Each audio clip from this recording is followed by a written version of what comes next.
I was fully blown addicted to opiates at 15. If I was out here and this storefront was available, I think it would have propelled me a little bit quicker to get help, absolutely. We're not trying to criminalize homelessness, mental health, or substance use. We want to offer resources for it. The US is sinking deeper into an opioid crisis. Every 4.5 minutes, someone dies from a drug-related death. The effects are visible. Homelessness, public drug use, and the toxic contamination of street drug supplies are leading local governments to roll back on harm reduction initiatives. Everybody is afraid for what this looks like. Will they rein in the use of dangerous drugs, or just force those using them elsewhere? Is this a correction of failed policies, or is it America's new war on drugs?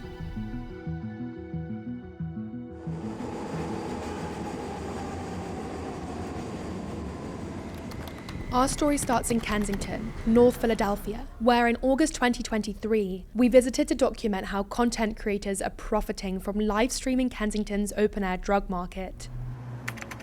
Now the streets are quieter. Harm reduction efforts we visited are being closed down. The new mayor and the city council group, the Kensington Caucus, is working on a police enforcement strategy for Kensington to try and clean Kensington up. Unfortunately, our lease was pulled, so we're going to be moving locations as of September and going mobile. You're essentially saying the Red Cross is to blame for a disaster. They respond to the disaster, they don't create it. I want the community and I want the general public to have a deeper understanding of what harm reduction is. And I want them to see the value that it brings to the community, both socially, economically, and a way of healing everyone.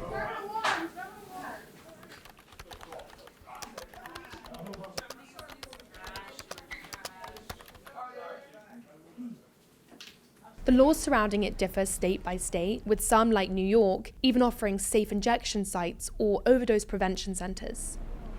In Philadelphia, though, this landscape is changing altogether. We were told that this morning at about 6:30 a.m., police started coming into the area and clearing out the encampments that are along Kensington Avenue and moving unhoused people off the streets.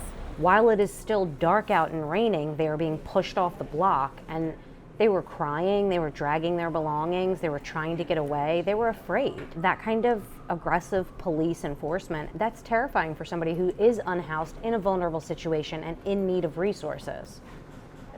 Our leadership has done a really good job of pitting the residential community against the unhoused community rather than taking accountability for the governmental failure that's created this disaster.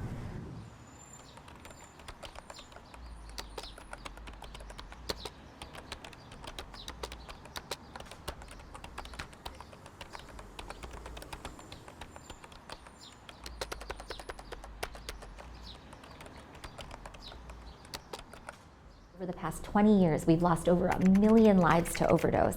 Last year, losing over 110,000 people to overdose death. We have to start thinking about where are our systems failing people, who's being left behind, and how can we help connect people to life-saving support. A growing number of states are scaling back on harm reduction. In Idaho, lawmakers passed a bill to end needle exchange programs, repealing the state's Syringe and Needle Exchange Act. In California, local communities like El Dorado are banning syringe programs, testing the state's political power to defend them as a public health strategy. Recently, Oregon has been the most severe, reversing the law they passed in 2020 to decriminalize drugs. After overdose rates skyrocketed, the government decided to change their policies. These new drug penalties in Oregon will lead to a surge in convictions and jail stints, research estimates. Local governments are relying again on the criminal justice system, and harm reduction is being pushed into this legal grey zone with little or no public funding. There's a contradiction there, right? Because you want people to get better, but then you're saying, but here, take this. I'm an outreach coordinator for the Behavioral Wellness Center at Girard. On the RV, we do drug and alcohol assessments depending on what that person is ingesting, what they're putting in their system. You know, folks have to be ready. They have to be able to say, I surrender, I'm done.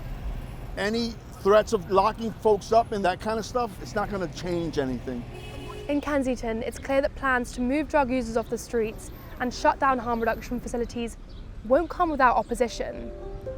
People have already started protesting and speaking up publicly about what they believe are the negative impacts of removing harm reduction from their community. What do we want? A seat at the table. When do we want it? Now.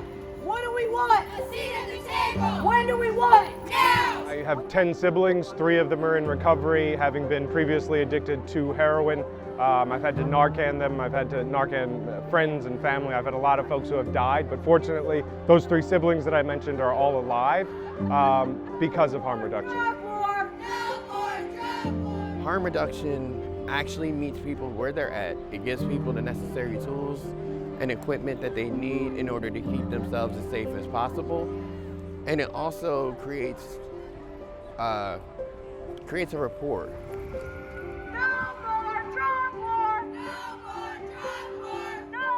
This is exhausting and it's hard. It's a losing battle. But we're not going to give up. We're not going to give up because we matter. These people matter. Our friends matter. And no matter what you do, like, we know they're going to win. But even if we save one person, if we help one person, this is all worth it.